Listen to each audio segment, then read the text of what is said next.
চিড়ে আর আলু দিয়ে যে ঘন্ট তৈরি করা যায় সেটা কি আপনারা জানতেন? তো এই রেসিপিটি দেখুন, একদম নিরামিষভাবে রান্না করেছি। আর এটা খেতে যে কতটা সুস্বাদু হয় সেটা না বানিয়ে খেলে কিন্তু বুঝতে পারবেন না।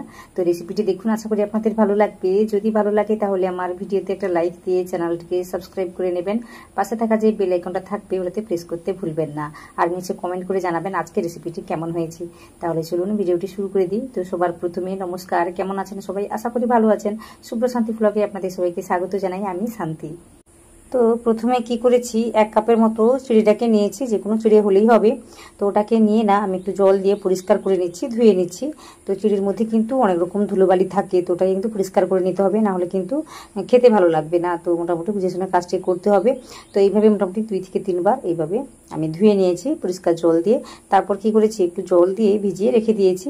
তো বেশি সময় ধরে রাখতে হবে না, যতক্ষণে আমি রেসিপিটি বানাবো ততক্ষণে কিন্তু এটা কি বলবো নরম হয়ে যাবে। তো মোটামুটি ওই সময়টা কিন্তু আমি রেখে দেবো। তো আমি এটাকে ভিজিয়ে রেখে দিলাম। তারপর এইদিকে কি করেছি, কড়াইতে একটু তেল দিয়েছি। তেলটা গরম হয়ে যেতে এখানে আমি 2টো এলাচ আর একটু দারুচিনি দিয়েছি। তো 1 ইঞ্চির মতোই হবে। তো সব কিছু দেওয়ার পর আমি ভালোভাবে ভেজে নিয়েছি। ভেজে নেওয়ার পর এখানে আমি কি করেছি, ওই যে 2টো বড় মাপের আলুকে আমি কেটে নিয়েছি এভাবে। কি বলবো, একদম ছোট করেও কাটিনি, একদম বড় করেও কাটিনি, মোটামুটি মাঝারি রেখে কাজটি করেছি আমি। দেখে আশা করি বুঝতে পারছেন কীভাবে আমি কাজটি করেছি। তো এটাকে দিয়ে না একটু সময় নিয়ে ভেজে নিচ্ছি, সাথে একটু হলুদ দিয়েছি। তো দেওয়ার পর এখানে আমি কি করেছি, ওই যে কি বলবো 1/2 কাপের মতো নারকেল নিয়েছি, এভাবে কুচিয়ে নিয়েছি। তো ওটা কিন্তু দিতেই হবে, দিলে কিন্তু খেতে ভালো লাগবে, কুড়িয়েও দিতে পারেন। তো আজকে আমি এইভাবে কুচি কুচি করে কেটে দিয়েছি। তো এটা দিয়েও আমি একটু সময় নিয়ে ভেজে নিচ্ছি। তারপর কি করেছি, এতে আমি একটু লবণ দিয়েছি। লবণটাকে দিয়ে একটু সময় নিয়ে ভেজে নিতে হবে। তো আমি একটা কথা বলি, নিরামিষ দিনে কিন্তু এই রেসিপিটি বানাতে পারেন। ভীষণই সুস্বাদু রেসিপি আর খুব সহজে এটা তৈরি করা যায়, অল্প কিছু মশলা দিয়েও তৈরি করা যায়। তো আশা করি আপনাদের ভালো লাগবে। চিড়ে দিয়ে যে এমন একটা রেসিপি তৈরি করা যায় সেটা কি আপনারা আগে জানতেন? যদি জানতেন তাহলে সেটা কমেন্ট করে জানাবেন। আমার ভীষণই ভালো লাগবে, তো অবশ্যই একটা কমেন্ট করে জানাবেন। তো এখানে দেখুন আলুটাকে একটু ভেজে নিয়েছি। তারপর কি করেছি, ওই 1 চামচের মতো আদা কুচি বা গ্রেট করা আদাটাকে দিয়েছি। তারপর ওই যে শুকনো লঙ্কা 1 চামচের মতো, কাঁচা লঙ্কা, তারপর একটু জিরে গুঁড়ো দিয়েছি।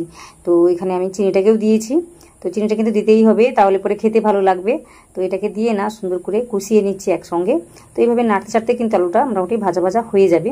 তো এখানে কিন্তু অনেকটাই সেদ্ধ হয়ে যাবে। তো আশা করি বুঝতে পারবেন সব কিছু। তো তারপর আমি কি করেছি, ওই যে চিড়েটাকে আমি ভিজিয়ে রেখেছিলাম, তো ওটাই আমি দিচ্ছি। ওই যে রান্না করতে করতে যে সময়টা আমি পেয়েছি ওই সময়টা নিয়েই আমি ভিজিয়ে রেখেছিলাম, বেশি একটা কিন্তু সময় লাগবে না। তো মোটামুটি ওটাকেই আমি দিচ্ছি। দেওয়ার পর একই সঙ্গে কষিয়ে নিতে হবে। আর চিড়েটাকে দেওয়ার সাথে সাথেই কিন্তু জলটাকে টানতে শুরু করবে। তো মোটামুটি সব কিছু বুঝে শুনে কাজটি করতে হবে। হয় গ্যাসের ফ্লেমটাকে লো করে দেবেন, না হলে মিডিয়াম করে দেবেন, কোনো সময় কিন্তু হাই করতে যাবেন না, তাহলে খুব তাড়াতাড়ি কিন্তু জলটাকে টেনে নেবে, নিচে লেগে যাবে বা পুড়ে যাবে। তো এইভাবে রান্না করে দেখতে পারেন। তো এর আগে এই রেসিপিটি আমি রান্না করেছিলাম, তখন ওই আদা কুচিটা আমি দিইনি, শুধুমাত্র ওই কি বলবো জিরে গুঁড়ি আর যা কিছু দিয়েছি ওইগুলো দিয়েই আমি রান্নাটিকে করেছিলাম।